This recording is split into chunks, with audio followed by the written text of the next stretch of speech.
সময় This হলেই হবে, conference will now be recorded. সময় হলেই হবে। তাই সময় হতে হতে কোনো এক শনিবার সেদিনকে 1972 12ই নভেম্বর আমার দীক্ষা হয়, সেদিন 11ই নভেম্বর হবে। রাত্রিবেলায় ঠাকুরজি ডিকেদাসের বাড়ি থেকে আমি রাত্রিবেলায় ঘরে চলে আসলাম, জানলাম পরের দিন সকালে দীক্ষা হবে। আমার তো দীক্ষা নেওয়ার কোনো চান্স নেই, মা বাবা প্রচন্ড বিরোধী এই রাস্তার, কাজে কোনো সম্ভাবনাই নেই। তা পরের দিন সকালবেলা 9টার সময় ঘরে আমি একা বসে আছি, হঠাৎ মনে হলো আমি দীক্ষা নেব। একদম বাড়ির থেকে সোজা কথা এক কথা পালিয়ে চলে গেছি, আমি পালিয়ে চলে গেছি, গিয়ে দৌড়ে দৌড়ে রাস্তায় দিয়ে দৌড়াতে দৌড়াতে গিয়ে ডিকেদাসের বাড়িতে গেছি। তখন যখন ঠাকুরজি আগে আগে উঠে যাচ্ছেন, আমি ঠাকুরজির পিছনে পিছনে, তবে ঠাকুরজি দরজা বন্ধ করতে যাবেন, হঠাৎ আমাকে দেখছেন ঘুরে, আমাকে বলছেন তুমি কি দীক্ষা নেবে? তখন আমি দৌড়ে এসেছি ভয়ে, ঠাকুরজিকে খুব ভয় পেতাম, কারণ ঠাকুরজি খুব বকতেন আমাকে দেখলেই। তারপর সে খালি মাথা নেড়েছি। সবচেয়ে আশ্চর্যের কথা, ঘরে ঢুকে গিয়ে দেখি একজন স্বামী স্ত্রীর দুজন ছিলেন, আর একটা এক্সট্রা একটা আসন পাতা ছিল যেটা কিনা আমার, কাজে মা বাবার অনুমতি ছাড়া আমার দীক্ষা হয়ে যায়। আর তারপরে হচ্ছে দীক্ষা হওয়ার পরে ঠাকুরজি আমার কুষ্ঠিটা চেয়ে পাঠালেন। আর আমি এত বোকা, ডিকেদাসের ঘরের মধ্যে এক ঘর লোকের মাঝে উনি আমার কুষ্ঠি দেখে বলে যাচ্ছেন সিংহ লগ্ন তোমার, মহাপ্রভুর লগ্ন, অনেক কিছু আরো। তারপর পরে বললেন আজকের থেকে তুমি অঝোর ধারায় কাঁদবে, তোমার ভাগ্য খুব ভালো। শেষের দিকে আঙুল তুলে তুলে বললেন আলটিমেটলি জয় তোমার হবেই হবে, তুমি জীবনে বহু কিছু পাবে, তুমি ফিলোসফিক নেচার, তোমার কোনো কিছু প্রতি আকর্ষণ থাকবে না। এটা হলো আমার দীক্ষার ব্যাপার। তারপরে ঠাকুরজির সঙ্গে আমার দেখা সাক্ষাৎ প্রায় হয় না বললেই হবে, কারণ আমার বাড়ির পরিবেশ সপক্ষে ছিল না। তারপরে গোটা জীবন অন্তত 18-20 বছর ধরে আমি সমানে স্বপ্নের মাধ্যমে ঠাকুরজি নানা রকম নির্দেশ, কি করব না করব, কি ভাবছি, বাড়ির লোকরা কি ভাবছে, উনি ঠাকুরজি আমাকে স্বপ্নে তাও বলতেন। আরো আর একটা কথা বলি, শুনতে পাচ্ছ? হ্যালো, শুনতে পাচ্ছ? শুনতে পাচ্ছি, আপনি বলুন না, সবাই শুনতে পাচ্ছে। আরেকটা কথা হলো, আমার খুব ইচ্ছা যে আমি রাত জেগে নাম জপ করবো। তখন বাড়িতে সবাইকে বললাম, আমার শাশুড়িকে বললাম, খুব ইচ্ছে নাম জেগে জপ করব। ভাবতে ভাবতে লক্ষ্মী পুজোর আগের দিন রাত্রিবেলা, লক্ষ্মী পুজোর রাত্রে রুমে আমি একা শুয়ে আছি, বিশাল শব্দ, আর আমি উঠে যে সঙ্গে সঙ্গে দরজা খুলতে গেছি, তখন মনে করি চোর ডাকাত হলে দরজা ধাক্কে খোলাবে না। তারপরে বসে আমি নাম করতে শুরু করলাম। তারপর থেকে রোজ শুরু হতো রাত্রি 2টো, 2:30, 3টের সময়। যেদিনকে আমি বিছানায় শুতাম, বিছানার থেকে দরজাটা কাছে, সেদিন দরজায় ধাক্কা, আর যেদিন আমি মাটিতে শুতাম সেদিন জানলায় ধাক্কা। আমি যতক্ষণ অব্দি জব শুরু না করতাম এই ধাক্কা থামতো না, বাড়ির সব লোক জেগে গেলেও ওই ধাক্কা থামতো না। আর শুধু তাই না, আমি হয়তো কোনো রকম খুব পরিশ্রান্ত হয়ে শুয়েছি, দরজায় ধাক্কা, উঠে জব করতে শুরু করেছি, জব করতে করতে আমি ঢুলতে শুরু করে দিয়েছি কখন জানি না, হঠাৎ ধাম ধাম ধাক্কা, কি হলো, দেখা গেল আমি জব ছেড়ে দিয়ে ঢুলছি। এরকম ভাবে রাত্রে 4বারও আসতো আমাকে নাম জপ করানোর জন্য। কে আসতেন, ঠাকুরজি কাকে পাঠাতেন জানি না। তবে শারীরিক অসুস্থতা, আমার খুব দাঁতের ট্রাবল আছে, সেই সময় ডেন্টিস্টের কাছে আমি বারবার আসা যাওয়া করতাম। সেই সময় যখন সিভিয়ার দাঁতের অবস্থা, 5 দিন 6 দিন আসতেন না, আবার ঠিক হয়ে গেলে আবার আসতেন। এমনি করে 8 মাস আমার সঙ্গে ছিলেন। কে ছিলেন জানি না, কিন্তু আমাকে সমস্ত রাত নাম জপ করাতেন। এটা একটা ঘটনা। আর একটা ঘটনা বলি, যে আমাদের গুরু ভাই, কি নাম, সুলভ বস্ত্রালয়ের ওনার নাম কি, খগেনদা। খগেনদা যখন মারা যায় সেই সময় ওদের বাড়িতে একটা কীর্তনে আমি, স্বপ্না, মনা, আমরা সবাই গিয়েছিলাম। সে সময় মাসটা সেপ্টেম্বর ছিল। কীর্তন থেকে এসে আসার পরে খালি মাথার মধ্যে কীর্তন ঘুরছে। দুপুরবেলা আমি একটা মাদুর পেতে শুয়ে এদিক আর ওদিক করছি, খালি মাথার মধ্যে খালি কীর্তন ঘুরছে। 1 সেকেন্ডে যেন চোখ বন্ধ হয়েছে, হঠাৎ দেখছি ঠাকুরজি কাদা পাহাড়ের, ওর নাম কি স্বপন দেব কিনা জানি না, নামটা স্বপন, টাইটেলটা আমি ঠিক জানি না। হঠাৎ দেখে ওর বাড়িতে ঠাকুরজি হেঁটে যাচ্ছেন। ঠাকুরজির শরীরটা কিন্তু, ঠাকুরজির মাথাটা হচ্ছে মহাপ্রভুর, ঠাকুরজি গিয়ে হেঁটে গিয়ে ওনাদের ঠাকুর ঘরের দিকে যাচ্ছেন। আর একটা হচ্ছে ছোট্ট একটা ঘটনা বলি, 2015-এ আমি এতে গিয়েছিলাম, পুরীতে গিয়েছিলাম। ওখানে গিয়ে সমুদ্রের মাঝে আমার একটা বড় অ্যাক্সিডেন্ট হয়, মানে পায়ে হাড় ফাটার আওয়াজ হয়, আমি একদম হাঁটাচলা করতে পারি না, ডক্টর বলে দিল 15 দিন বেড রেস্ট। আমি পুরীতে একা, আমার সঙ্গে দুজন গুরুবন ছিলেন, ওদের ডেস্টিনেশন পরে নেক্সট কলকাতা, আমি আসবো দিল্লি। এখন একদম হাঁটতে পারি না, আমি কি করে যাব? তাও আমার সঙ্গে মানি ছিল, করিমগঞ্জের মানি এসেছিল দেখা করতে। মানি বলো, কুমকুম দি একটা কাজ করো তুমি, আমি তোমাকে এয়ারের টিকিট করে দিচ্ছি, তুমি চলে যাও। তা হঠাৎ আমার মনে পড়লো চলে যাওয়ার পরে যে ঠাকুরজি একবার মীরাদি, শিলংয়ের মীরাদি একবার বলেছিলেন যে করিমগঞ্জে একা আটকে পড়ে গিয়েছিলেন, পরে ঠাকুরজির সঙ্গে দেখা করে বললেন ঠাকুর আমি একা কি করে যাব? বলে কে বললো মীরা একা, তোমার সঙ্গে কি নাম নেই? তা মানি চলে যাওয়ার পর আমার পরে মনে হলো ঠিকই তো, নাম তো আছে আমার সঙ্গে, আমি কেন ভয় পাবো? তারপরে পরের দিন সকালবেলায় আমি হুইল চেয়ারে, আমার হাঁটার ক্ষমতা নেই, হুইল চেয়ারে দুটো কুলি ধরে আমাকে উঠিয়ে ট্রেনে উঠিয়ে দেয়, আমি একদম একা, আমার সঙ্গে কেউ নেই। এমনকি সুটকেসে খাবার আছে, আমি ঝুঁকে নিতে পারি না, কারণ আমার পা একদম ইনজিওর, একদম ইনজিওর কোনো মতে। তো তারপরে তো এখন আমি কি খাই, ওষুধ খাবো? ওখানে যে ক্যাটারার আছে তাকে, ছেলেটাকে আমি বললাম আমি ওষুধ খাবো, আমাকে কি তুমি কিছু খাবার দিতে পারবে, পেঁয়াজ রসুন ছাড়া, আমি এগুলো খাই না। বলছে, তখন বলছে তুমি লুচি আর চিনি খেতে পারো। আমি যে ঠিক আছে তাই দাও। তো লুচি আর চিনি খেয়ে আমি ওষুধ খেয়ে আমি ঘুমিয়ে পড়েছি। হঠাৎ দেখছি সে রাত্রি 10টার সময় ছেলেটা আমাকে ডাকছে, আমাকে বলে ওঠো ওঠো, বলছে যে তুমি তো, আমি রান্না করতে গিয়ে তোমার কথা মনে পড়লো, তুমি তো পেঁয়াজ রসুন কিছু খাও না, তাই তোমার জন্য সমস্ত, সবার আগে তোমার জন্য আমি রান্না করে নিয়ে এসেছি। কাজে এইভাবে 1.5 দিন আমি ছিলাম ট্রেনটার মধ্যে, কারণ পুরী টু দিল্লি আসতে 1.5 দিন লাগে। 1.5 দিন এই ছেলেটা আমাকে প্রত্যেকবার রান্নার আগে অগ্রভাগ রান্না করে আমাকে দিয়ে চলে যেত। কাজে সেই সময় সেই ছেলেটা যদি না থাকতো কি হতো আমি জানি না, কারণ আমার ঝুঁকে কলা বা বিস্কুট নেওয়ার ক্ষমতা নেই সুটকেস থেকে। তারপরে বাড়িতে আসলাম, আসার পর 4 তলা আমি গোসাই গোসাই করতে করতে উঠলাম। পরের দিন থেকে আমি একেবারে বেডরিডেন, আমি 1.5 মাস আর হাঁটাচলা করতে পারিনি। আজকে ছোট এই কয়েকটা ঘটনাই বললাম। হ্যাঁ বলুন, আরো দু একটা বলুন, আস্তে আস্তে, কোনো অসুবিধা নেই। আমি এখনো ঠিক মনে করে কালেক্ট করে রাখিনি, কয়েকটা কালেক্ট করে রেখেছি আরো, পরে প্রত্যেক রোববারে হবে। না তুমি তোমার স্বপ্নের স্বপ্নের কথা বলো না। আমার গোটা জীবনটাই স্বপ্ন, আমার মেয়ের কোথায় কিভাবে বিয়ে হবে, তারপরে তোমার 2 মেয়ের দায়িত্ব আমি নিলাম, উনি স্বপ্নে সবকিছু বলে গেছেন, সবকিছু স্বপ্নে। উনি বলেছেন জীবনের যে কোনো পরীক্ষায় তুমি বসলেই পাস করবে, এটাও বলেছিলেন।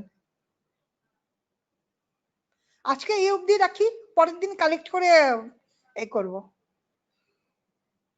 সবাইকে প্রণাম দিল্লি জানিয়ে। যাওয়ার দিল্লি যাওয়ার ঘটনাটা বলো না। আচ্ছা, দিল্লি যাওয়ার ঘটনাটা, ওটা হ্যাঁ হচ্ছে হ্যাঁ আমি হঠাৎ ঠিক হলো, পরিস্থিতি বিরূপ পরিস্থিতি হয়ে গেল, আমাকে দিল্লি যেতে হবে বা কোনো একটা জায়গায় যেতে হবে। তার আগে আমার ছোট মেয়ে দিল্লিতে থাকতো, দিল্লি যেতে হবে। তারপরে সেই দিল্লি যেতে হবে, এদিকে হাতে টাকা পয়সা, কিন্তু সত্যি কথা বলছি কারণ সবাই এনকারেজ হবে, হাতে টাকা পয়সা একদম নেই, টিকিট কাটবো সেই পয়সাও নেই। তারপরে তখন আমি চিন্তা করলাম যে গিয়ে তো দিল্লির কিছু জিনিসপত্র সঙ্গে নিয়ে যেতে হবে, কাজেই আমার সব জিনিস ভরতে ভরতে 12টা পেটি হয়ে গেল। কোনো মতেই থিয়েটার টিকিট কেটে আমাকে স্বপ্না বললো, কুমকুন্দি তুমি দিল্লি যাচ্ছ, তুমি ঠাকুরজির পারমিশন নিয়েছো? আমি যখন ঠিক তো আমি সন্ধ্যা কীর্তন করার পর রোজ ঠাকুরজিকে বলতাম আমি যেতে চাই, তোমার কি মতামত তুমি জানাও। এরকম করতে করতে হঠাৎ দেখছি, পুজো করতে করতে হঠাৎ দেখছি চোখের সামনে ভেসে উঠলো এরকম ক্যাপিটাল অফ ইন্ডিয়ার যে সাইন থেকে 3 হেডেড লায়ন যেটাকে বলে ইংলিশে, ওটা ভেসে উঠলো। মেয়েদের জিজ্ঞেস করলাম এটা কি, ওরা বললো মা এটা ক্যাপিটাল অফ ইন্ডিয়ার সাইন। আমি যে তাহলে ভাবলাম তাহলে ঠাকুরজির অনুমতি আছে। তা যাই হোক টিকিট কাটা হলো। তার যাওয়ার একদিন আগে স্বপ্ন দেখছি ঠাকুরজি একটা প্রদীপ হাতে নিয়ে আমার সঙ্গে ট্রেনের থ্রি টায়ার ট্রেনে আমার সঙ্গে সাইড বার্থ, যেটা সাইড বার্থ বলি, একটা প্রদীপ জ্বালিয়ে ঠাকুরজি আমার সঙ্গে চলছেন, ট্রেনটা একদম ফাঁকা। তারপরে আমি তো তখন কিছু ভাবিনি, দেখেছি দেখেছি ভুলে গেছি। তারপরে যখন ট্রেনে উঠলাম তখন দেখলাম সত্যি সত্যি যে সাইড বার্থে ঠাকুরজি ছিলেন, আমাদের রিজার্ভেশন ওখানেই, আর গোটা ট্রেনটা খালি দুজন খালি আমার সঙ্গে কো প্যাসেঞ্জার, আর কেউ নেই, একদম খালি। আর সবচেয়ে আশ্চর্যের কথা এই যে, যদি আপনাদের মনে থাকে কারুর কারুর, সেই সময় 18-20 বছর আগে একটা ল্যান্ড নিয়ে একটা দিল্লি আর বিহার আর বেঙ্গলে একটা সমস্যা চলছিল, ওদের লাইন নিয়ে সমস্যা, যাতে রাত্রিবেলায় সমস্ত ট্রান্সপোর্ট বন্ধ হয়ে যেত, যত প্যাসেঞ্জার সব ট্রেনে উঠতো, প্রচন্ড ভিড়, আপনি শুতে পারবেন না, আপনাকে উঠিয়ে দেবে, প্লাস আপনার জিনিসপত্র যা থাকবে ও সব গায়েব হয়ে যাবে। তো এরকম ছিল।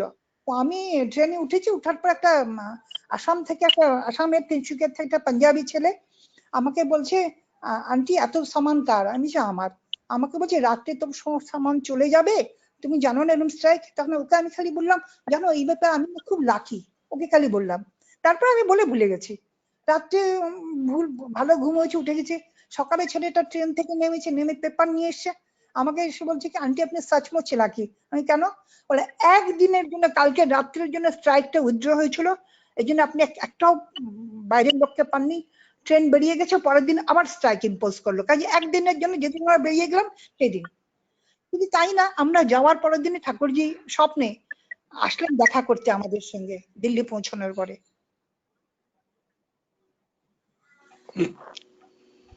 এরপরে কালেক্ট করে রাখবো, যতটুকু মনে আছে, ভাইয়া মনে করে দিল দিল্লির ঘটনাটা, তাই দিল্লির কথাটা আমি মরা অব্দি ভুলবো না কোনোদিনও।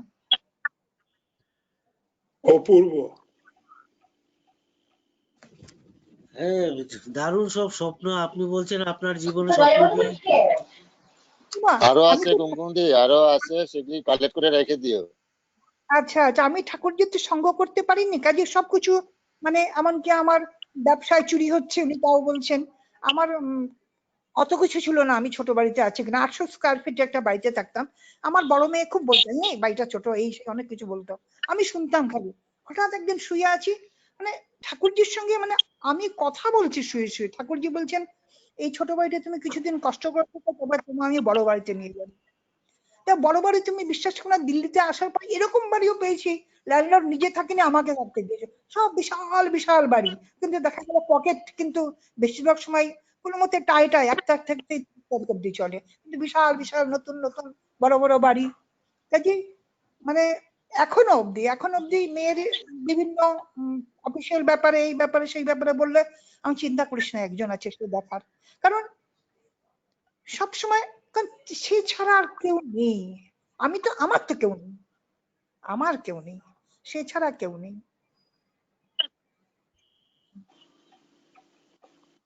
শিখাদি, কাজে সব আপনার স্বপ্নের কথা আরো শুনে খুব শোনার ইচ্ছা হলো, কারণ এরকম স্বপ্ন আপনি বলছেন প্রতিটা মুহূর্তে প্রতিটা ঘটনা আপনাকে ঠাকুরজি স্বপ্নে দেখিয়ে নিয়ে চালিয়ে দিচ্ছেন। মেয়ের বিয়ে, পড়াশোনা, যেখানে এগুলো শুনে খুব ইচ্ছা হলো। চাকরি বাকরি ওনার এমন ওনার জীবনটাই এরকম, ওনার আচ্ছা, জীবনটাই পুরোটাই উনি সব গাইডেড বাই স্বপ্ন। অপূর্ব। এই যে এখন যে পুনাতে আছেন, এটা সম্বন্ধ, এটা মানে সমস্ত এন্টায়ার লাইফ, ওনার লাইফ উনি ঠাকুরজি সঙ্গ করতে পারেন নাই, কিন্তু ঠাকুরজি ওনাকে যেভাবে গাইড করছেন, মানে আমরা আর কি ওনার সাথে ওতপ্রোত ভাবে জড়িত, তাই জানি আর কি। আচ্ছা আচ্ছা আচ্ছা। ঠিক আছে আমি কুমকুমদি, প্রণাম। প্রণাম প্রণাম। প্রণাম। হ্যাঁ, প্রণাম নিও। কুমকুমজি, যদি সম্ভব হয় এইগুলো লিখে রাখতে পারলে খুব ভালো হবে। যদি সম্ভব হয় আপনি স্বপ্নগুলো লিখে যদি রাখেন, তাহলে হয়তো আমাদের ভবিষ্যতের জন্য খুব উপকার হবে। আমরাও আরো শুনতে চাইবো। যেদিন যা মনে হয় আপনি বলবেন। ঠিক আছে ঠিক আছে প্রতি রবিবারই আসি। এখন আমাদের মিনো কাকু বলবেন। ঠিক আছে। আপনারা সবাই থাকুন। হ্যাঁ, মিনো কাকু শুরু করো। প্রণাম মিনো কাকু। প্রণাম। প্রথমেই আমি প্রণাম। শিখাদিকে প্রণাম, আমার সমল ভাইকে প্রণাম, বাকি সবাই গুরু ভাই ভক্তদের প্রণাম জানিয়ে, শ্রীগুরু চরণে প্রণাম জানিয়ে একটা শ্লোক দিয়ে আরম্ভ করছি। শিখাদি আমাকে চিনতে পারবেন, জহরদাজে, জহরদার হয়ে আমি। আমি জানি আপনাদের বাড়িতে দেখা হয়েছে আপনার সঙ্গে আমার, আচ্ছা। আপনাদের বাড়িতে দেখা হয়েছে জয়তু আপনার।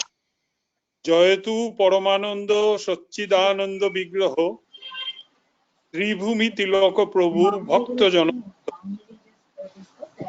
কামাখ্যা ধামে জন্ম দৃশ্য দুর্গানগর সমাধি সদ্গুরু তাম বন্দে ত্রাহি শরণাগতম ত্রাহি শরণাগতম।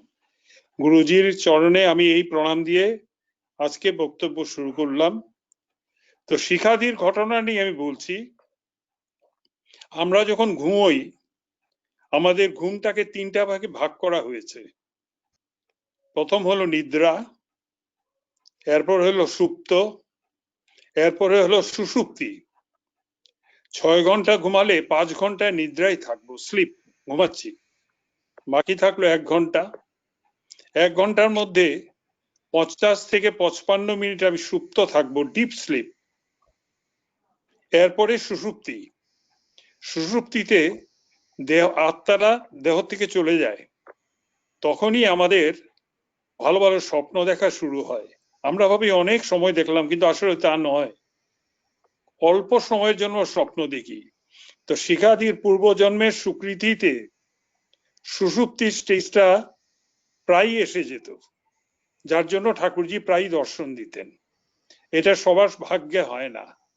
এটা শিখাদির পূর্বজন্মে জন্মজন্মান্তরের স্বীকৃতি, যাতে উনি সুষুপ্তি স্টেজে এসে যেতেন নিদ্রার সাথে সাথে, যার জন্য গুরুজি কৃপা করে ওনাকে দর্শন দিতেন। এটা হলো ঘুমের 3টা স্টেজ বললাম, নিদ্রা, সুপ্ত, সুষুপ্তি। এখন আমি ঠাকুরঘরেই বসে আছি এবং ঠাকুরজির একটা কথা বলছি। করিমগঞ্জে 1976 সালে করিমগঞ্জে লঙ্গাই রোডে আমাদের গুরুভাই ছিলেন, নাম উনার অরুণ নন্দী। তো সাথে তখন হরিদাস ভাই ছিল না। তো ঠাকুরজির ঝোলাঝুলি নিয়ে আমি ঠাকুরজির সাথে দৌড়তাম। ঠাকুরজি খুব তাড়াতাড়ি হাঁটতেন, তো দৌড়তাম। তো ঠাকুরজি হঠাৎ আমাকে বললেন, মিনো, আমার গুরুদেব আমাকে যে অত্যাচার করেছেন তার শতভাগ না, সহস্রভাগও নয়, 1,00,000 ভাগের 1 ভাগও যদি আমি তোমাদের উপর করি, কালকেই তোমরা সবাই আমাকে ছেড়ে চলে যাবে। আমি তো হতভম্ব হয়ে গেলাম, গুরুদেব কি অত্যাচার করলেন? আমি তখন জিজ্ঞেস করলাম, ঠাকুর উনি কিরকম অত্যাচার করেছেন? ঠাকুরজি তো ভগবান, তো ওনার পরীক্ষাটাও এরকম। বললেন যে দেখো, চট্টগ্রামে বাড়িটা দোতলা ছিল, কাঠের প্ল্যাঙ্কিং।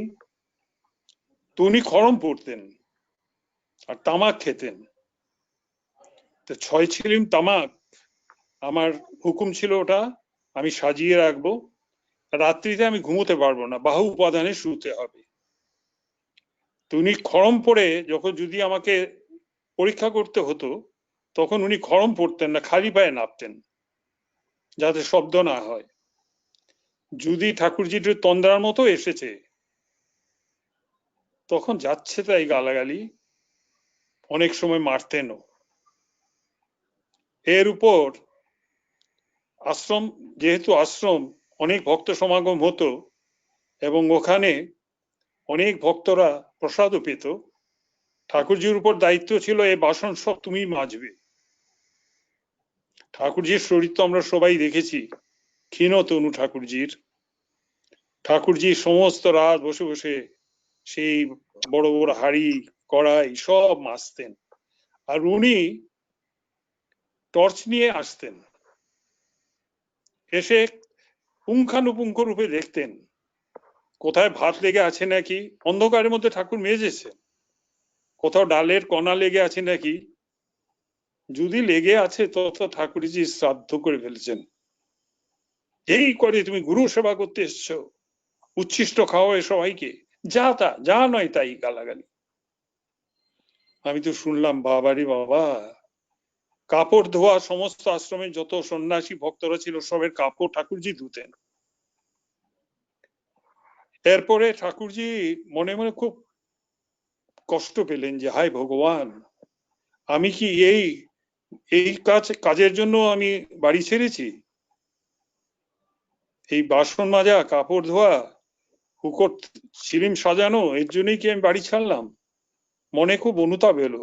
তার মানে বোধহয় আমি অনুপযুক্ত, যার জন্য উনি কৃপা করছেন না। না, এই দেহ আমি রাখবো না। আমি আত্মহত্যা করতে হবে আমাকে। তো ঠাকুর ওনার দরজায় কড়িকাঠে ধুতিটা প্যাচ দিয়ে গলায় বেঁধেছেন। ঠাকুরজির এক গুরু ভাই, ওনার নাম, উনি আমাদের বাংলা পড়াতেন, চৌধুরী জেলুর স্কুলের। উনি স্বপ্ন দেখছেন, গুরুদেব বলছেন ওই ওঠ ওঠ, ঠাকুরের ডাক নামে ডেকে বললেন ও তো আত্মহত্যা করতে যাচ্ছে, যা ওকে গিয়ে বল ও যেন আত্মহত্যা করে না, ও যা চাইছে ও তাই পাবে। উনি খালি গলায় ফাঁসটা দিয়েছেন, এমন সময় দরজার টক টক টক টক শব্দ। শব্দ শোনার পরে ঠাকুরজি গলার থেকে ওটা খুলে নামলে বললেন, আরে তুমি এই সময় হঠাৎ? বললেন যে আমি এইমাত্র স্বপ্ন দেখলাম, গুরুজি আমাকে বলছেন তুমি নাকি আত্মহত্যা করতে যাচ্ছ, তো তোমাকে আত্মহত্যা করতে না করেছেন, তুমি যা চাইছো সবই পাবে। সবাই শুনতে পাচ্ছেন তো? হ্যালো? হ্যাঁ হ্যাঁ, শুনতে পাচ্ছি। আচ্ছা, তারপরে ঠাকুরজির কে উপর দায়িত্ব ছিল বাজার করার। বাজার 10টা টাকা দিয়ে ঠাকুরজিকে বাজার করতে দিতেন। ঠাকুরজি নিজে আমাকে বলছেন যে রোজ বাজার করে এসেই গালি খেতেন, যে মাথা মুন্ডু বাজার করেছো, এইভাবে বাজার করে, তোমার কোনো অন্তর্দৃষ্টি নেই, এইভাবে গালাগালি। তো একদিন আবার বাজার করতে দিয়েছেন, ঠাকুর 2 ব্যাগ ভর্তি করে বাজার করে এনেছেন। উনি আদেশ করেছেন সব ঠিক করে রাখো, সাজিয়ে রাখো, আলু ঝিঙ্গে সব যা যা আছে ঠাকুর সব সাজিয়ে রেখেছেন। তখন গুরুদেব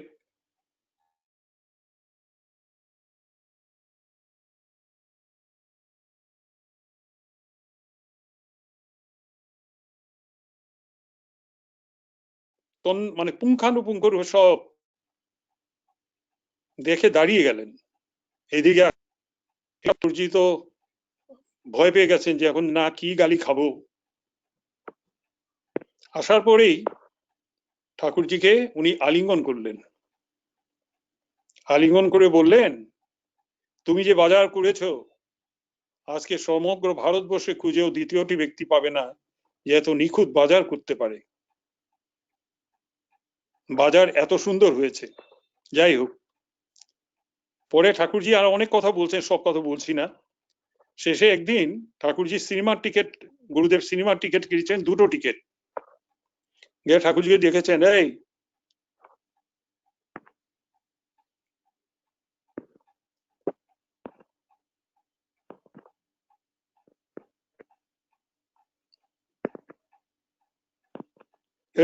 শুনতে পাচ্ছ?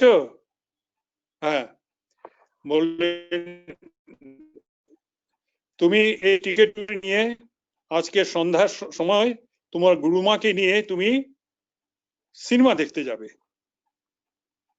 ঠাকুরজি আমাকে বলছেন কি পরীক্ষায় ফেললেন আমাকে,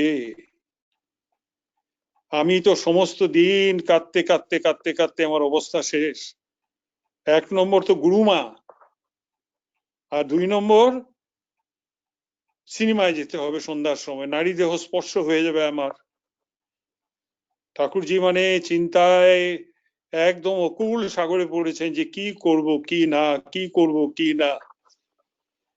খুব কেঁদেছেন সমস্ত দিন। বিকেল হয়ে গেছে, গুরুদেব রেখেছেন, হে এদিকে আসো। ঠাকুর ভয়ে ভয়ে গেছেন, বাবা আমি ডেকেছেন আপনি? হ্যাঁ, যাও তোমাকে আর যেতে হবে না। বলে আরেকজন গুরু ভাইয়ের কথা বললেন, ও যাবে তোমাদের গুরুমাকে নিয়ে। ঠাকুরজি মনে মনে ভগবানকে প্রার্থনা করে জানালেন, হে ভগবান তুমি আমাকে আজকে বিপদ থেকে রক্ষা করেছো। কি মানে ধর্ম সংকটে পড়েছিলেন ঠাকুরজি। এই ঠাকুরজি যাওয়ার রাস্তায় যেতে যেতে এগুলি কথা বললেন। তাই বললেন আমি যদি 1 লক্ষ ভাগের 1 ভাগও তোমাদের অত্যাচার করি, কেউ তোমরা আমার সাথে থাকবে না, সবাই আমাকে ছেড়ে চলে যাবে। কিন্তু মুশকিল হলো ঠাকুরজি যেখানে গেছেন, যে বাড়িতে রয়েছেন, তারা কিন্তু আমরা কেউ ঠাকুরকে ভগবান হিসেবে ভাবিনি। আমরা ভেবেছি আমাদের পরিবারের একজন, আমাদেরই পরিবারের একজন। সুখ দুঃখ যা কিছু আছে সব কিছু ঠাকুরকে জানাতে হবে। তার একটা ঘটনা বলি। আমার বাবা স্বর্গীয় অমিভূষণ দাশগুপ্ত, উনি যাবেন অল ইন্ডিয়া কনফারেন্স, তিনি তখন চিফ ইলেকটোরাল অফিসার। তো যাবেন, ওনার টিকিট হয়ে গেছে না, মাকে জিজ্ঞেস করেছেন তুমিও যাবে, তোমার ছেলেদের বিশ্বাস নেই, তোমাকে ভারতবর্ষ দেখাতে পারবে না, তুমি আমার সাথেই চলো। তো কি করে যাবে? মা বলেন, দেখুন আমি তো প্লেনও চললাম, সবই চললাম, আমি ফার্স্ট ক্লাস ট্রেনে যাইনি। তো বাবা ফার্স্ট ক্লাস ট্রেনের 2টো টিকিট করেছেন, যাবেন সিমলাতে মিটিং, তখন জওয়াহরলাল নেহরুর সময়। তো মা তো নাছোড়বান্দা, বললেন যে আপনি তো যাবেন আমাকে নিয়ে, ঠাকুরজির কাছ থেকে একটু মতামতটা নেন, ঠাকুরজির পারমিশনটা নেন। বাবা তো একদম তৎক্ষণাৎ ভীষণ রাগান্বিত হয়েছেন। হ্যাঁ, কি সব বিষয়ে ঠাকুরজির মতামত দিতে হবে? মা তো নাছোড়বান্দা, ছাড়েন না। তারপরে উপায় না পেয়ে মার অনুরোধে উনি ঠাকুরজিকে ফোন করলেন এবং মনে মনে ঠিক করলেন যে কি কি কথা বলবেন ঠাকুরজিকে। তো ফোন ধরেছেন, ঠাকুরজি বোধ তখন রুস্তমজি স্ট্রিটে ছিলেন তারিণী চৌধুরী বাড়িতে। তো তারিণী চৌধুরী বোধ ধরেছেন, চৌধুরী দা একটু ঠাকুরকে দিন। তো ঠাকুর ধরেছেন। তো বাবা সাথে সাথে 2টো কথা, ঠাকুর আগামী বৃহস্পতিবারে সিমলাতে আমাদের কনফারেন্স, আমি আপনার মহালক্ষ্মী মাইকে নিয়ে যাচ্ছি, আশীর্বাদ করবেন যেন আমরা মঙ্গল মতো কনফারেন্স শেষ করে আসতে। এটাকে সংক্ষিপ্ত ভাষণ, যে বেশি বললেই তো ঠাকুর কিছু বলবেন, তাই এটা শর্টকাটে বলে ফেললেন, করে ফোন রেখে দিয়েছেন। ঠাকুরজির আর উত্তরে যে বাবা অপেক্ষা করেননি, একটু পরে দেখি আবার ফোন, তখন ঠাকুরজি নিজে করেছেন। তো ঠাকুর, এটা অল ইন্ডিয়া কনফারেন্সে সব স্টেটের চিফ ইলেকটোরাল অফিসার যাবে। তো ঠাকুরজি ফোন করলেন, করে বাবা আপনার তো বৃহস্পতিবারে যাত্রা হবে না। বাবা মার দিকে কটমট করে তাকাচ্ছেন। ঠাকুর, এটা তো all India conference, Jawaharlal prime minister আসবে, আপনি বলছেন যাওয়া হবে না। কয় না বাবা, আপনি আজকে যেতে পারবেন না, আপনি শনিবারে যাবেন, রোববারে থাকে, সোমবারে আপনি মিটিং। বাবা বলছেন, ঠাকুর আপনি কি করছেন, আপনি সোমবারে মিটিং করব, মিটিং তো শনিবারে হবে, আর আপনি বলছেন আমাকে ওই শনিবারে যেতে। বিশ্বাসী মন আমাদের। বাবা তো তর্ক জুড়ে দিয়েছেন ঠাকুরের সাথে, রাজকীয় বুদ্ধি। তখন লাস্টলি ঠাকুর বললেন, বাবা আপনার প্রাণটা থেকে কি মিটিং বড় হলো? বাস ফেলে দিয়েছেন, ছেড়ে দিয়েছেন ঠাকুর। তখন বাবা কি করেন, মাকে এক চট গালিগালাজ করলেন যে মার জন্যই আজকে দুর্গতি। কি করবেন, আবার ফোন করে গুয়াহাটিতে ট্রেন ক্যান্সেল, মানে ওই টিকিট ক্যান্সেল করে শনিবারে টিকিট করলেন। তখন দিল্লির থেকে টেলিগ্রাম এলো ওনার কাছে যে meeting is postponed, it will be held on Monday, সোমবারে হবে, কারণ রাশিয়ার প্রেসিডেন্ট উনি আসবেন, যার জন্য জওয়াহরলাল নেহরু এটা ক্যান্সেল করেছেন। হলো কারবারটা। তো বাবা নিশ্চিন্ত মনে মাকে নিয়ে গেলেন, মিটিং করে আবার ঘুরেও এলেন। এই হলো ঠাকুরজির, মানে একটা জিনিস কি, ওই একটু আগে সমল ভাই পড়ছিল গ্রন্থ, সদ্গ্রন্থ পাঠ, এটা আমাদের নিত্য ক্রিয়ার একটা অঙ্গ। ঠাকুরজি বলেছেন, শ্রদ্ধাহীন দিন সূর্যহীন দিনের মতন অন্ধকার। ঠাকুরজি বলেছেন, প্রতিটা ছত্রে ছত্রে লেখা আছে এই কথা। এখন প্রশ্ন হচ্ছে, আশ্রম কথা রোজ পড়ি, রোজই পাঠ করি, কিন্তু আশ্রম কথা যদি আমাকে কৃপা না করে, গ্রন্থ যদি আমাকে কৃপা না করে, তাহলে গ্রন্থের মর্মোদ্ধার করা মনুষ্য বুদ্ধির আমাদের পক্ষে সম্ভবপর নয়, সম্ভবপরই নয়।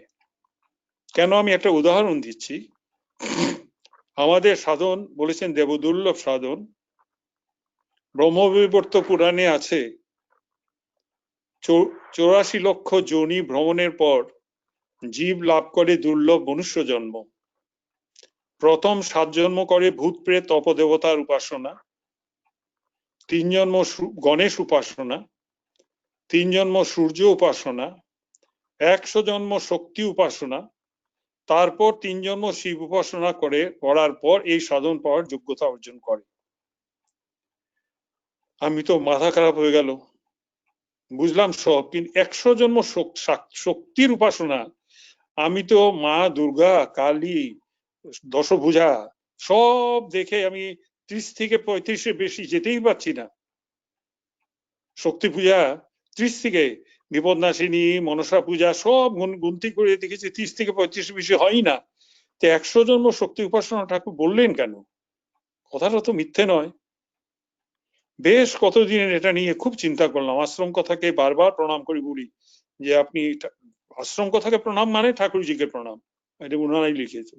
ঠাকুর আমাকে কৃপা করে এর অর্থটা মর্মোদ্ধার করে দাও, আমি তো বুঝতে পারছি না। তখন ঠাকুরজির কৃপা হলো।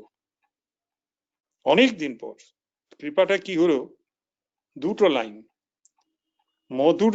মধুর ভাবের উপাসক বৈষ্ণব, ঐশ্বর্য ভাবের উপাসক শাক্ত। ওই 1-2টা কথাই আমি বুঝে গেলাম যে যদি আমি গোসাইজি মা ঠাকুরানীকে ঐশ্বর্য রূপে দেখি, সোনার গয়না টয়না সব কিছু পরিয়ে রাখি, তেলা ও ভাবটা শাক্ত ভাব হয়ে গেল, মধুর ভাব হলো না। মধুর ভাবের উপাসক 5টাই ভাব, শান্ত, সূক্ষ্ম, দাস্য, বাৎসল্য, মধুর। এই পঞ্চভাবের যে কোনো ভাবে যদি আমি ঠাকুরকে দেখি তাহলে আমি মধুর ভাবে গেলাম। এখন ঠাকুরজি আবার আশ্রম কথায় বলেছেন, কি বললেন? মোর পুত্র, মোর সখা, মোর প্রাণপতি, এইভাবে যে মরে করে শুদ্ধ ভক্তি, আপনারে বড় মানে আমারে সমহীন, সর্বভাবে আমি হই তাহার অধীন। সাংঘাতিক কথা। মোর পুত্র মানে ঠাকুরজিকে নিজের ছেলের মতন দেখতে হবে, যেটা আমার মা করতেন। মোর পুত্র, মোর সখা, সুবল সখা, তারিণী চৌধুরী, ওনারা বন্ধুর মতন তুমি বলতেন ঠাকুরকে। মোর প্রাণপতি, আমার প্রাণের প্রতি, আমার প্রেমের ঠাকুর, এভাবে যে মরে করে শুদ্ধ ভক্তি, আপনারে বড় মানে আমারে সমহীন। ওই জায়গায় আমি আটকে গেলাম। আরে ঠাকুরজি থেকে আমি নিজেকে কি করে বড় ভাববো, আর ঠাকুরজিকে আমি আমার সমান বা আমার থেকে হীন কি করে ভাববো? ওই আবার ঠাকুরজির কাছে কৃপা প্রার্থনা করলাম, ঠাকুর এই অর্থটা আমাকে বুঝিয়ে দাও। আমি তো তোমাকে কি করে আমি আমার থেকে বড় ভাববো আর আমার থেকে সমান বা আমার থেকে হীন ভাববো? কেন, অত্যন্ত গুরুতত্ত্ব চৈতন্য চরিতামৃতের। তো ঠাকুরজি কৃপা হলে সবই হয়। আশ্রম কথাও কৃপা করলেন। কৃপাটা কি হলো? দেখো, গুরু অসীম, অনন্ত, অনন্ত গুরু, অনন্ত, ওনার অসীম শক্তি, অনন্ত, ওনার বুদ্ধি দিয়ে ওনার ব্যাপ্তি তুমি পাবে না। তো অসীমকে কি করেছো তুমি? সসীম করে অন্তরে স্থান দিয়েছো। তো তুমি তো বড় হয়ে গেল আমার থেকে। আপনারে বড় মানে, যেটা গোপিনীরা ভাবতো কৃষ্ণকে, আপনার আমারে সমহীন, সমান বা হীন, তোমার থেকে নিচে। গোপিনীরা পায়ের ধুলো দিয়ে দিচ্ছে কৃষ্ণের মাথায়, ওরা কখনো কৃষ্ণকে ভগবান দেখেনি। তো ঠাকুরজিকে এই পঞ্চভাবের একভাবে যে কোনো একটা ভাবে যদি আমরা উপাসনা করতে পারি, এই যে দেবদুর্লভ পঞ্চপুরুষার্থ প্রেম ভক্তি পেয়েছি, তার কিছুটা সার্থক হবে, কিছুটা। কারণ এটা ঠিক, মহাপ্রভুর কাছে একজন গেলেন, একজন ভক্ত বলল যে প্রভু উনি দুধ ছাড়া কিছুই আহার করেন না, সমস্ত দুধ খান। মহাপ্রভু বললেন ওকে আমি দর্শন করবো না, ওকে যেতে বলো। কারণ দুধ যে খায় এটা নিয়ে অহংকার ভগবানকে পেতে চায়, তা তো হবে না। যেটা অর্জুন দাস খেপাচাঁদের হয়েছিল, উনি শেষ পর্যন্ত কলকাতায় এসে গুসাইজিকে বললেন আমাকে মাছ দিন, তো গুসাইজি মাছ এনে দিলেন। তো মাছ উনি দেখুন 52 রকম কায়কল্প সত্যতা যুগ থেকে পড়ে আছেন, কত অসীম শক্তিশালী পুরুষ। যে মাছ খেলেন তখন উনি কেঁদে কেঁদে বললেন আপ তো হাম বাঙালি বন গিয়া, তার মানে একটা অহংকার ছিল, আমি নিরামিষ খাই। এই জন্যই ঠাকুরজি প্রায় বলেন না অহংকারাৎ পররিপু, অহংকার করবে না, কোনো জিনিস নিয়ে অহংকার করবে না। তুমি কি খাচ্ছ, তুমি কি পড়ছো, তুমি কত সময় ঠাকুর ঘুরে কাটাচ্ছ, এগুলি বাহ্য, এগুলি সব বাহ্য। তুমি অন্তর দিয়ে ঠাকুরকে আমরা অন্তর দিয়ে কতটুকু ঠাকুরকে উপলব্ধি করতে পারছি, এটাই হলো বড় কথা। শিখা দিয়ে কথা শুনে আজকে খুব ভালো লাগলো, খুবই ভালো লাগলো যে উনার সুসুপ্তির জন্মান্তরে কৃপায় জেগে গেছিল, যার জন্য উনি প্রায়শই ঠাকুরজিকে দর্শন করতেন, প্রায়শই। এমনি চাক্ষুষ দর্শন হতো না, কিন্তু স্বপ্নে ঠাকুরজি দর্শন করতেন। আরেকটা কথা, একবার শিলংয়ে প্রচুর ভাই বোন, আমার বোনরা অমলাদি, কেদারদার স্ত্রী সবাই স্বপ্ন দেখতে শুরু করলো, প্রচুর স্বপ্ন। তো ঠাকুরজি একদিন বললেন যে মা আপনারা স্বপ্ন লিখে রাখবেন। তখন একজন কে জানি বললেন ঠাকুর কত লিখবো, প্রায় রোজই স্বপ্ন দেখি। ঠাকুর বললেন কি এত বড় কথা, আচ্ছা। এর পরের দিন থেকে সবাই স্বপ্ন দেখা বন্ধ হয়ে গেল, কেউ আর স্বপ্ন দেখে না। এই জন্য বাপ্পা যে একটা অনুরোধ করেছে শিখাদিকে স্বপ্নগুলি রেখে রাখতে, এখন শিখাদির লেখা অসুবিধে হবে, আপনি বলে যাবেন আপনার মেয়েরা লিখে রাখবে, কারণ এগুলি ভবিষ্যতের জন্য বিরাট কাজে। ঠাকুরজি এমনি তো বলেননি, এই যে বাপ্পা করছে, ক্যাসেট হচ্ছে, রেকর্ডিং হচ্ছে, আমাদের কৃষ্ণা শিখাদিও থাকবেন না, শ্যামল ভাইও থাকবে না, আমিও থাকবো না, কেউ থাকবো না, কিন্তু এই বাক্যগুলি, এই বাণীগুলো, এই কথাগুলো রেকর্ডেড হয়ে থাকবে ভবিষ্যৎ প্রজন্মের জন্য, আগামী প্রজন্মের জন্য। এটা বিরাট প্রয়োজনীয় একটা জিনিস, কারণ গুসাইজির প্রচার গুসাইগণেরা করছেন। আর আমাদের ঠাকুর দীক্ষা নেওয়ার পর থেকেই একটা কথাই শুনেছি, কিছু হলেই জয় গুসাই, জয় গুসাই, জয় গুসাই, আমরা ওইটাই শুনেছি। উনি গুসাই ছাড়া কিছুই বলতেন না, কিন্তু আমরা কি বলি জয় ঠাকুর, জয় ঠাকুর, জয় ঠাকুর। যার জন্য আমরা গুসাইজিকে চিনলাম, আমরা সেই ঠাকুরজির কিন্তু জয়ধ্বনি কথায় কথায় বলি না, ছোট থেকে অভ্যাস হয়ে গেছে জয় গুসাই বলায়, তাই আমরা জয় গুসাই বলি, আমরা জয় ঠাকুর বলি না। গুরু ভাই দেখা হলে জয় গুসাই, আমরা কিন্তু কখনো বলি না জয় ঠাকুর, জয় ঠাকুর। কারণ এখন ঠাকুরজির প্রচার হওয়া দরকার। আমাদের তো সংখ্যা কমে কমে কমে কমে এখন আঙ্গুলি গোনা যায়, এই সংখ্যায় এসে দাঁড়িয়েছে। এই সংখ্যায় ভবিষ্যৎ প্রজন্ম যারা, এদের তো 40 বছরে কেউ কাউরি সাধন হয়নি, কাউরি হয়নি, কারণ ঠাকুরজি দেওয়া রক্ষা করা 40 বছর হয়ে গেল। সুতরাং দিশাহারা হয়ে গেছে, যে যেখানে পারছে দীক্ষা নিচ্ছে, দীক্ষা নেউক। ঠাকুরজি বলেছেন দীক্ষিত মাত্রই নামব্রহ্ম পূজার অধিকারী, ঠাকুরজি নিজে বলেছেন, কিন্তু দীক্ষা তোমাকে নিতে হবে। তুমি যদি দীক্ষা না হও তোমার দেহ শুদ্ধি হবে না, আর দেহ শুদ্ধি না হলে তুমি পূজার অধিকারও পাবে না। আমি আর বিশেষ কিছু বলবো না, আমি সবাইকে আমার আন্তরিক ভক্তিপূর্ণ প্রণাম জানিয়ে আজকের এই গুরু প্রসঙ্গ এখানেই শেষ করলাম। আরেকটু বলো। আর একটু, হ্যাঁ আরেকটু বল। আচ্ছা বলছো যখন আরেকটু বলি। হ্যাঁ তারপর আমি আছে শ্যামল মামাকে বলবো একটু কিছু বলেন যদি। একদিন শ্যামল বাবা মামা শিলংয়ে ঠাকুরজিকে একটা প্রশ্ন করলেন যে ঠাকুর আপনি তো প্রায় বলেন ভারতবর্ষ দেবভূমি, পাশ্চাত্য ভূগভূমি। হ্যাঁ বাবা, তো ব্রিটিশরা এমন কি পুণ্য করলো যে ভারতবর্ষ শাসন করলো? তখন ঠাকুরজি হাসতেন, হেসে বললেন বাবা এটার পিছনে একটা ইতিহাস আছে। তা বাবা বলেন কি ইতিহাস? ও দেখুন, যখন শ্রী প্রভু রামচন্দ্র লঙ্কা বিজয় করে আসছেন, তখন যত লঙ্কায় স্ত্রী পুরুষ বাচ্চা সবাই গিয়ে মা জননীর কাছে, সীতামার কাছে অনেক আশীর্বাদ চাইছে। আর উনি প্রাণ ভরে আশীর্বাদ করে যাচ্ছেন, প্রাণ ভরে। এইদিকে হয়েছে কি, আমাদের সীতা, মা সীতাকে যিনি দেখতেন, ত্রিজটা, চেরি বলতাম আমরা, চেরি রাক্ষসী, ত্রিজটা গালে হাত দিয়ে বসে আছেন, ভাবছেন রে ভগবান, মা তো এদিকে উনার উজার ভাণ্ড খালি করে দিচ্ছেন, আমার জন্য তো কিছুই রাখছেন না। তো উনি গিয়ে সীতামার কাছে বললেন, মা গো, তুমি কি আমার জন্য কিছু অবশিষ্ট রাখুনি আশীর্বাদের? তখন মা হাসলেন, বলছেন, না গো, তোমার জন্য ভালো জিনিস রেখেছি। আমারই এক আত্মীয়ের নামে একটি দেশ হবে, শেষ দেশ তুমি কিছুদিনের জন্য শাসন করবে। বলেই ঠাকুর বাবাকে প্রশ্ন করলেন, বাবা জানেন উনি কে? বাবা বললেন, ঠাকুর আমি কি করে জানবো? তখন ঠাকুর বললেন, বাবা উনি হলেন মহারানী ভিক্টোরিয়া।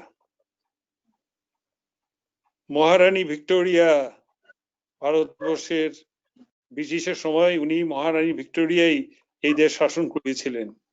তো এইগুলি কথা সবাইকে বললে হাসবে, যারা জানে না। আমরা শুনে তো হতভম্ব হয়ে গেলাম যে রাম ত্রেতা যুগের ঘটনা ঠাকুর এখন বলছেন। মানে সমস্ত সত্য ত্রেতা দাপর কলির সব ঘটনা উনার চোখের সামনে ভেসে আসছে, উনি বলে যাচ্ছেন একটার পর একটা, একটার পর একটা। আমরা ধরে রাখতে পারছি না, এটাই দুর্ভাগ্য। এখন শ্যামল ভাই পূর্বজন্মে কে ছিল শ্যামল ভাইও জানতেন, কিন্তু ঠাকুর জানতেন, এবং ঠাকুর বলেছেনও যে তুমি পূর্বে যে মেয়ে ছিলে, বলেছিলেন কিনা শ্যামলদা? বলেছিলেন তো। হ্যাঁ, তার জন্ম জন্মান্তরের কথা একমাত্র উনিই জানেন, উনিই বলতে পারেন, আর কেউ বলতে পারবে না। সুতরাং আমাদের ভাগ্য যে আমরা ভগবানের শরণ পেয়েছি, আর ভগবানের শরণ পেয়েই যেন এই পৃথিবী একটু কৃপা লাভ করে এই পৃথিবী ছেড়ে চলে যেতে পারি। জয় হোক, সবাই জয় হোক। ধন্যবাদ। আমার চার্জ শেষ হয়ে গেছে। আচ্ছা, শ্যামল মামা একটু কন্টিনিউ করুন। আজকে আর কি বলবো, বলুন না, যা মনে আছে তাই বলুন। আপনি তো জানেন অনেক কিছু, ঠাকুরজির লীলা কথা সেই দিন ঠিক কথা বলা হয়নি। না মিল্লু ভাই যা বলেছে এইগুলোই হৃদয়ঙ্গম করছি আর কি, খুব ভালো লাগলো। না আপনি বলুন না, দু চারটা ঘটনা বলুন। আচ্ছা, একটা ঘটনা বলি। কামাখ্যা আশ্রমেতে আছি, হঠাৎ ঠাকুর বললেন যে চলো একটু নিচু থেকে ঘুরে আসি। আমি গেছি, আরেকজন ব্রাহ্মণ আর একজন ছেলে গেছে সঙ্গে, আর ঠাকুর হঠাৎ গেটের ওখানে যে বলছেন, যাও যাও তুমি এগিয়ে যাও, ওই ছেলেটিকে বলছে। তা খুব খারাপ লাগলো। আমি বললাম যে ছেলেটাকে এইভাবে বকলেন, সে আশা করে ঠাকুরের সঙ্গ লাভ করবার জন্য চলছিল। তখন কিছু দূর এসে বলেন, তুমি আগে যাও। তাকে বললেন তুমি আগে যাও। বেরিয়ে বললেন, দুই ব্রাহ্মণ, তার ভিতরে এক শূদ্র, তাকে দেখে পলায় রুদ্র। তোমরা দুজন ব্রাহ্মণ, তার সঙ্গে আমি একজন শূদ্র। কারণ ঠাকুর যে বৈষ্ণবের, তিনি কত বড় বৈষ্ণব ছিলেন, তিনি বৈষ্ণবের শিরোমণি বলা যায়, দীনতার শিরোমণি বলা যায়, সেইটি তিনি প্রকাশ করে দিলেন যে দুই ব্রাহ্মণ তার সঙ্গে এক শূদ্র, যাত্রার সময় তাকে দেখে পলায় রুদ্র। ওই জন্য একজনকে আগে যেতে বললেন, তারপরে ঠাকুর ওইটা বললেন। তার মানে নিজেকে কত ওই তিনাদুপি শুনেছেন, ঠিক ওইভাবেই প্রকাশ করলেন। স্বয়ং ভগবান তিনি অন্যরা কেউ জানুক আর না জানুক, যারা তার আশ্রিত জন প্রত্যেকেই জানে ঠাকুর আর গোসাই অভিন্ন। এইভাবে এই রূপ নিয়ে তিনি এসেছিলেন এবং স্বয়ং পূর্ণ ব্রহ্ম, তাই তিনি ওইভাবে লীলা করে গেছেন যে নিজে কত দীনহীন ভাব প্রকাশ করলেন আমাদের কাছে। এই একটা ঘটনা। আর একটা বলছি, এক সময় আমাদের দোকানের লাইনটা দুদিক থেকে আগুন লেগে সব জ্বলে গেল, একটার পর একটা। তখন ঠাকুর অকল্যান্ডে অমিয়দার বাড়িতে থাকতেন। সমস্ত জ্বলে গেছে, একমাত্র আমাদের দোকানটাই রেহাই পেয়ে গেছে। তা আমরা ভাবছি যে সমস্ত জিনিসপত্র তো সব লুটতরাজ হয়ে গেছে।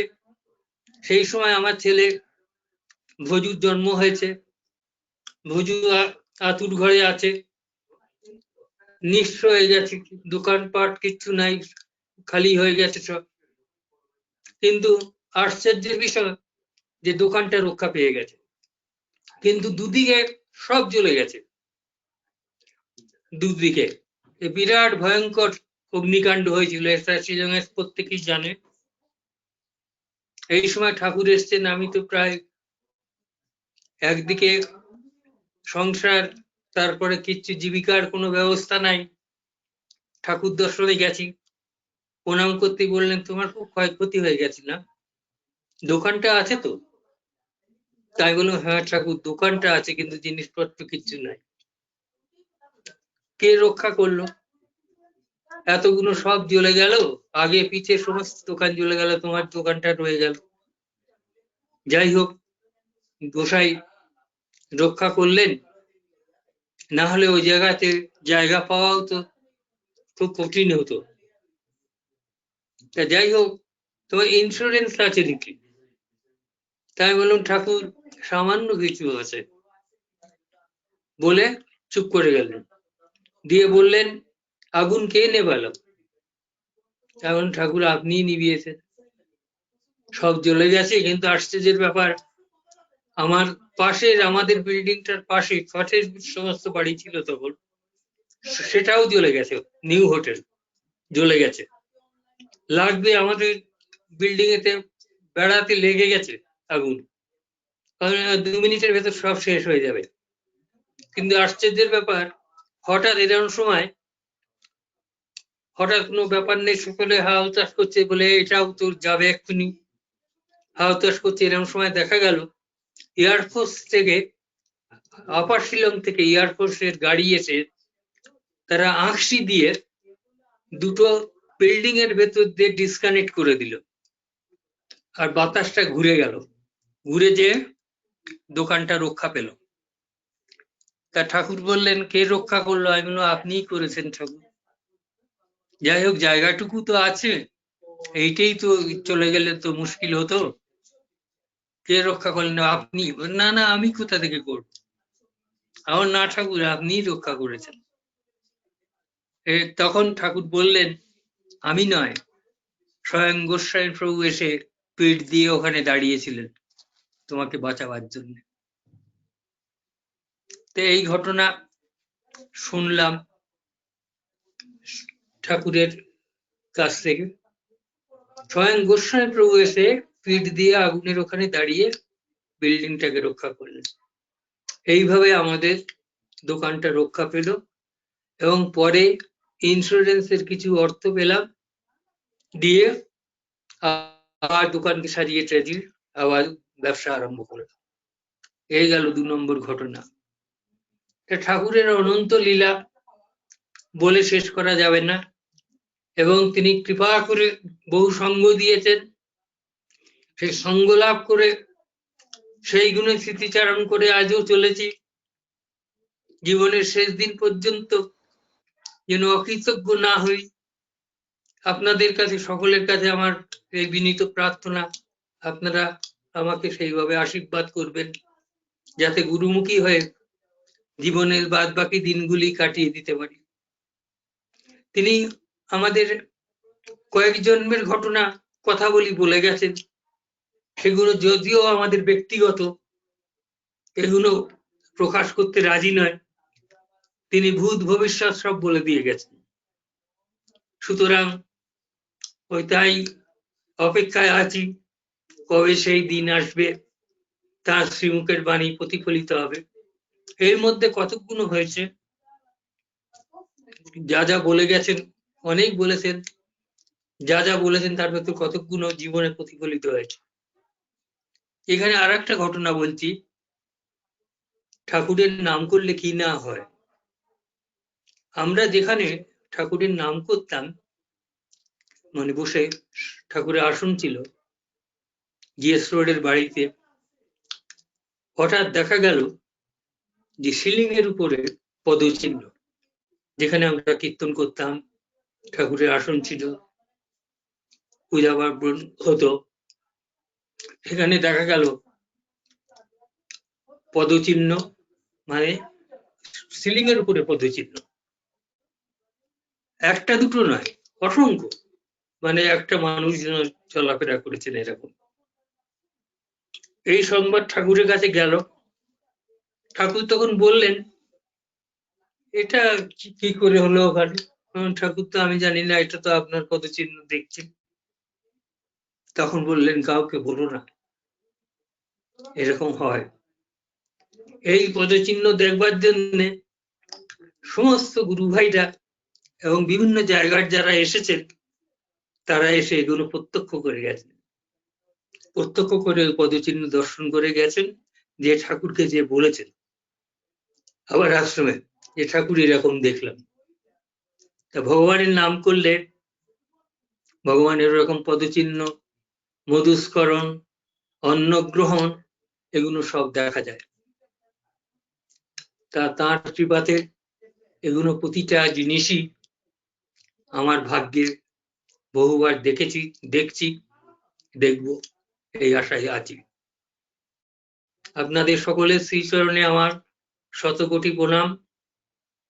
আপনারা শুধু আশীর্বাদ করবেন। ঠাকুর এক একজনের উপর বহু আশা করে গেছিলেন, বহু আশা করে বহু কিছু স্বপ্ন দেখিয়ে গেছিলেন, এক একে তারা সব চলে গেছে। এখন বাকি আমরা কয়েকজনই আছি। জানি না তার ইচ্ছা পূরণ করতে পারবো কিনা, সেই অপেক্ষায় আছি। আপনারা আশীর্বাদ করবেন যাতে গুরুমুখী হয়ে চলতে পারি এবং সকলকে শ্রদ্ধা করতে শিখি। এইটাই আপনাদের কাছে আজ আমার বিনীত প্রার্থনা। আবার দেখা হবে, তখন আবার কিছু বলবো। এখন বয়সের এক প্রান্তে এসে পৌঁছে গেছে, বহু জিনিস হারিয়ে গেছে, মনের স্মৃতিচারণ করতে পারছি না। মাঝে মাঝে যেটা মনে হয় ওইটাই বলবার চেষ্টা করি আর কি মাত্র। জয় হোক সকলে, ঠাকুর সকলের কল্যাণ করুন, গোসাইজি সকলের কৃপা করুন, এই তাঁর চরণে আজ প্রার্থনা করলাম। যারা বহু দূর থেকে প্রতীক্ষা করে বসে আছেন, পাঠ শুনবেন, ঠাকুরের গুণগান শুনবেন, ঠাকুরের প্রসঙ্গ শুনবেন, তারা কত আশা করে আছেন। আপনারা প্রত্যেকেই কিছু না কিছু বোঝা আছে, প্রত্যেকের জীবনের সঞ্চয় আছে। আপনার সঞ্চয় ভান্ডার থেকে প্রত্যেক রবিবারে এইভাবে আপনারা কিছু না কিছু নিজেরা প্রকাশিত হয়ে আমাদের জানাবেন। আমরা এইভাবে আবার গুরু প্রসঙ্গ করব, এই আপনাদের কাছে অনুরোধ। আমার প্রণাম দেবেন সকলে, সহস্র কোটি প্রণাম। প্রণাম সমুদ্র, প্রণাম। আপনি আরেক কিছু বলুন। হ্যাঁ, প্রণাম। প্রণাম তো। হ্যাঁ, মা হাসপাতালে, এখানে সৎসঙ্গে যোগ দিয়েছেন, শুনছেন, সবই প্রণাম জানাচ্ছেন, কিন্তু গলা দিয়ে আওয়াজ বের হচ্ছে না। না ঠিক আছে, ঠিক আছে, ঠাকুরজি ঠিক করে নেবেন, কোনো অসুবিধা চিন্তা করতে হবে না। কিন্তু এই প্রসঙ্গে যোগ দিতে পেরেছেন, সেটাই ঠাকুরের অসীম কৃপা। হ্যাঁ হ্যাঁ হ্যাঁ, নিশ্চয়ই নিশ্চয়ই। না হলে নিগ্রেন্সে নেটওয়ার্ক পাওয়া যায় না। হ্যাঁ হ্যাঁ, আমাদের সবার প্রণাম নেবেন আপনারা সবাই। বাবা আর একটু সময় একটু বলুন, আরো একটা দুটা ঘটনা বলুন, ভালো লাগবে।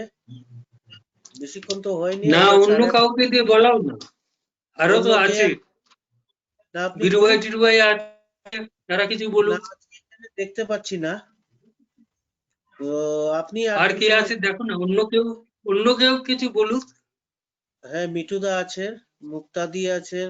আমি মিঠুদাকে দিয়ে বলাও। না আপনি বলুন, আপনাদের কাছ থেকে শুনবো।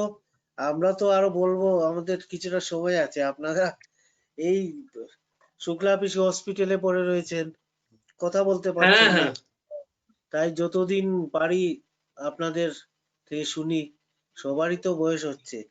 বলুন, আপনি বলুন একটা দুটা ঘটনা যা মনে আসছে, আর অল্পক্ষণ করে ইয়ে করে দেবো।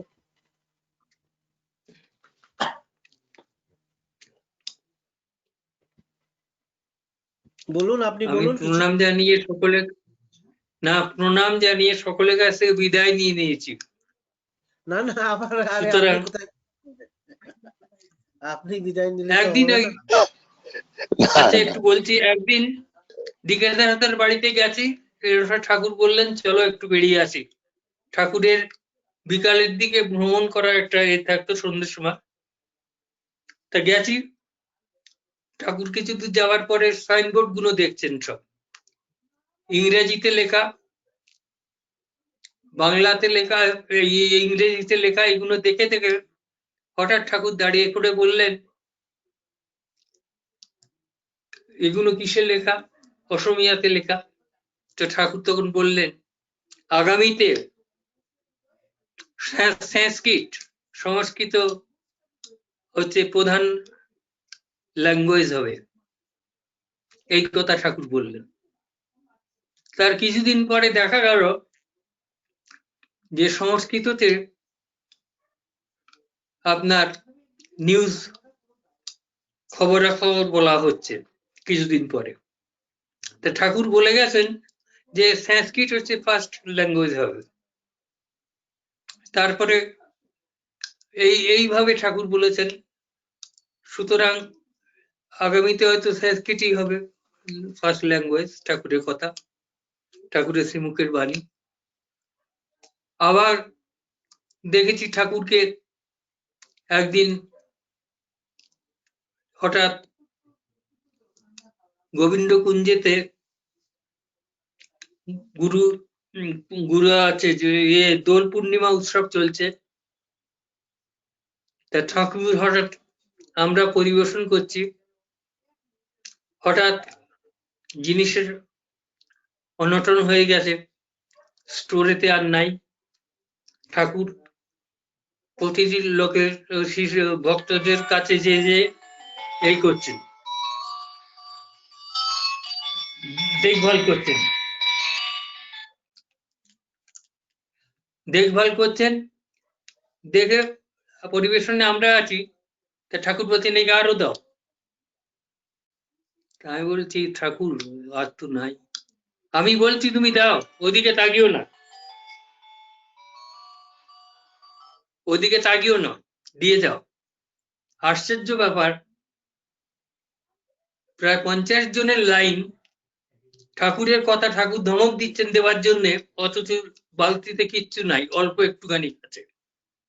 তা ঠাকুরের মনোরঞ্জনের জন্য ওই বালতির ভেতরে হাতা ঢুকিয়ে লোকে পাতে দিচ্ছি, ওদিকে না তাকিয়ে। আশ্চর্য ব্যাপার, ওই বালতিতে কিচ্ছু নেই, অথচ 50 জনের পাতে সেই সমপরিমাণ সবজি দেওয়া হয়ে গেছে। কি অলৌকিক সৃষ্টি তার, দেখো মুহূর্তের ভেতর। তো এইভাবে ঠাকুর অলৌকিকতার।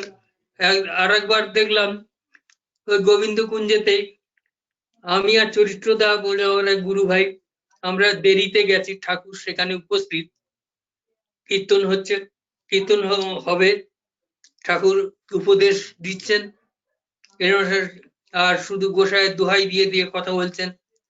আমি আর চরিত্রতা লাস্টে যে বারান্দায় বসেছি, জায়গা পাই নাই, ঘরে এত লোক। তা আমরা দুজনে বলছি যে ঠাকুর নিজে কেন এরকম গোপন রাখছেন?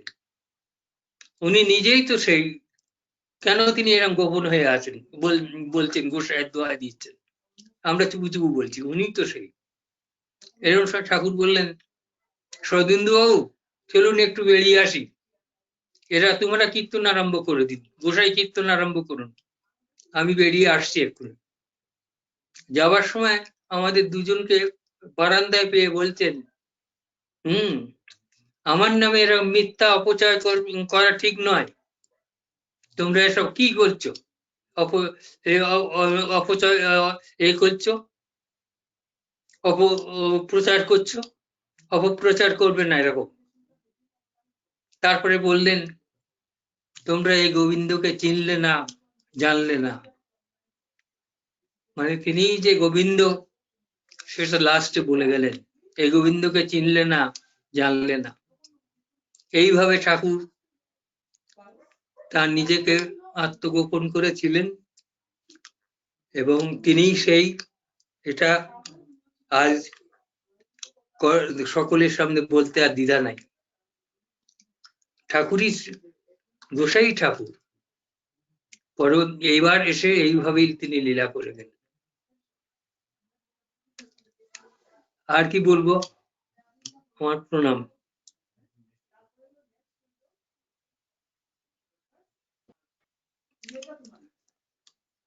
কি বলছে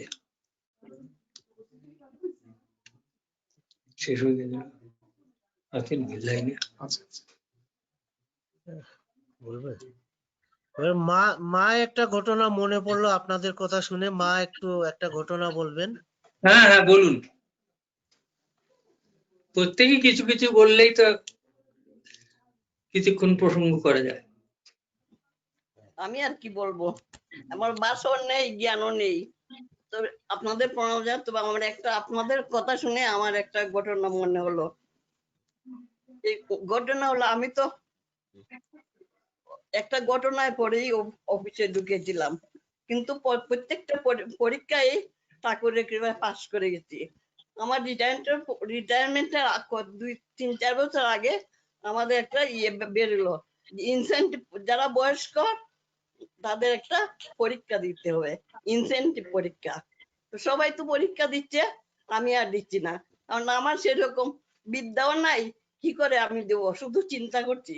আর সবাই আমাকে প্রেসার দিচ্ছে, দিয়ে দেও একটা ইনক্রিমেন্ট পাবে, দৌড় আমি কি করে দেব। তারপরে একদিন স্বপ্নে দেখলাম ঠাকুরজি আমাকে এসে বলছে 100 টাকা দিয়ে আমার মাথায় আশীর্বাদ করছেন। তখন আমি, আরে এটা আমার কেন এরকম বললেন? তখন মনে হলো যে না, ইনসেন্টিভ পরীক্ষা দিলে 100 টাকা ইনক্রিমেন্ট পাবো। ওই আর কি, আমি বন্ধের মতো প্রস্তুত হয়ে গেলাম। তখন আমার ছেলে ছিল এই ইউপিএসে, বড় ছেলে, ওর কাছে এসে পড়তাম, ও আমাকে পড়াতো। আমার একটা বন্ধু ছিল, ও আমাকে জোর করে খালি শুধু বলতো, দিদি তুমি পরীক্ষা দাও, আমি পড়াবো। ওই 2 দিন আমাকে পড়ালো। তারপর তো পরীক্ষায় বসলাম, আমাদের সিট পড়েছিল বেঞ্চের এক মাথায় একজন, আরেক মাথায় একজন, দিয়ে ছিল আমাদের গাইড। লেখছি, আমার হাত চুলকাচ্ছে, কিন্তু আমি তো কিছু বলতে পারি না, শুধু লিখেই যাচ্ছি, কি যে লিখছি আমি নিজেই বলতে পারি না। তারপর দেখলাম যখন রেজাল্ট দিল, আমাদের 15-16 জন পরীক্ষা দিয়েছিল, শুধু আমরা 2টা মিনিট পাস করলাম। তো ঠাকুরের কৃপায় আমি পাস করলাম। তারপর আমরা ঠিক আছে, পরীক্ষা যখন পাস করলাম 100 টাকা ইনকাম পেলাম, মাসে মাসে আমি ঠাকুরকে দিয়ে যাব। তারপর যতদিন আমি দুর্গানগর গেলাম আমি দিয়ে দিলাম, এখন আর সেরকম পারি না, মধ্যে মধ্যে আমার ছেলে যায় দিয়ে আসে মধ্যে মধ্যে কিছুটা। ওই আর কি, আপনাদের কথা আমার মনে হলো একটা, ঠাকুরের যে কি অলৌকিক শক্তি। আর কিছু বলবেন? না না, আর কিছু হয়নি।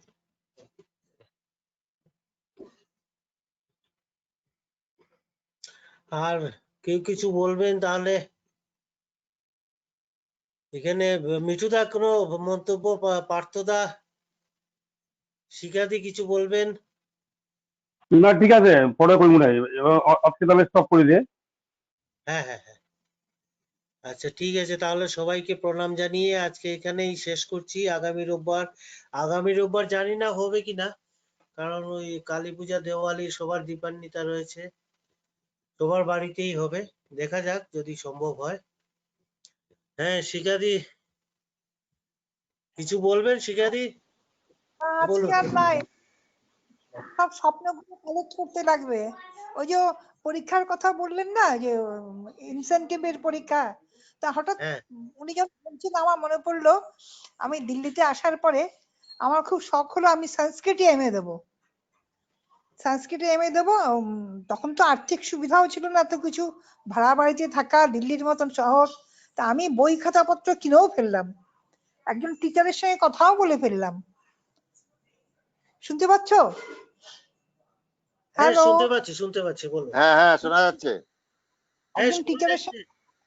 একজন টিচারের সঙ্গে কথাও বলে ফেললাম, টিচার বললো আমাকে গাইড করবে অল্প পয়সা দিয়ে। ঠিক আছে চলো, সবকিছু ঠিকঠাক হয়ে আসলাম। রাত্রে স্বপ্ন দেখছি ঠাকুরজি বলছেন আগে চেষ্টা করলে হতো, এখন আর হবে না। কাজে আবার পড়া ওখানেই শেষ। ভালো। হ্যাঁ তারপরে আরেকদিন খাওয়ার কথা, আমি খুব খাদ্য খেতে খুব ভালোবাসি। আমি বাজারে গেছি দিল্লিতে, বাজারে গিয়েছি দেখি খুব কুচি কুচি সজনের ডাঁটা, দিল্লিতে তো বড় একটা এগুলো পাওয়া যায় না, সজনের ডাঁটা রয়েছে। আর আমি তো খুব তাকিয়ে তাকিয়ে মানে ভাইয়ার মা, মাসিমা খুব ভালো রাঁধতেন। তা আমি দেখে ভাবছি সেগুলো দিয়ে এরকম এরকম বানালে কি ভালো হবে খেতে, মনে মনে ভাবছি। কিন্তু সজনের ডাঁটার চচ্চড়িটা বানাতে গিয়ে যা যা উপকরণ লাগে তাহলে একটাও নাই, শিল নাই, পাটা নাই, মিক্সি নাই, কিছু নাই। মানে নায়ের লিস্টটাই খুব বড়। তাও চলো দেখে তাকিয়ে লোভীর মতন তাকিয়ে দুঃখিত মনে ঘরে চলে এসেছি। আমার সজনেটা খাওয়া হলো না, চচ্চড়ি খাওয়া হলো না। রাত্রে স্বপ্ন দেখছি, এই রাত্রে স্বপ্ন যে ঠাকুরজি ডিকেরেশের বাড়িতে যেখানে যে প্রসাদ পাওয়া হয় বড় ছাদটা যেটা, হ্যাঁ তো হ্যাঁ ওই ছাদটার মধ্যে সবাই প্রসাদ পেতে বসেছে। ঠাকুরজি একটা বালতি নিয়ে এসেছেন, এসে আমার সামনে দাঁড়িয়ে, ওই আশেপাশে সবাই আছে কিন্তু ঠাকুরজি বালতির থেকে সজনেটা চচ্চড়ি আমার পাতে ঢেলে দিচ্ছেন খাওয়ার জন্য। তাই বললাম যে যখন যা ইচ্ছা হয় তখন এরকমই হয়। ওরা বলাতে মনে পড়লো আমার আমার দুটো ঘটনা আছে এরকম। কৃপা ধন্য। তুমি থাকতে কিরকম খাওয়াই যায়? ও আশ্রমে হ্যাঁ কিছু বললো? তারপরে তো পাইছি কই আমি বেশি। আমি তোমাদের বাড়িতে গিয়েছি। আমাদের বাড়িতে এসছেন? হ্যাঁ, কোন বাড়িতে জানি না, কীর্তনে একবার স্বপ্না, মনা, আমি, আমার ছোট মেয়ে গিয়েছিলাম বেশ কয়েক বছর আগে, মানে অন্তত 20 বছর আগে গিয়েছিলাম। শিলং এ? হ্যাঁ ওই যে আচ্ছা মায়ের উৎসবে। হ্যাঁ হ্যাঁ। ও আচ্ছা। আচ্ছা। হ্যাঁ হ্যাঁ হ্যাঁ, হ্যাঁ। আবার মনে আসবেন ঠিক, দেখা, আবার কবে দেখা হবে জানি না, খুব ভালো লাগলো সবাইকে পেয়ে।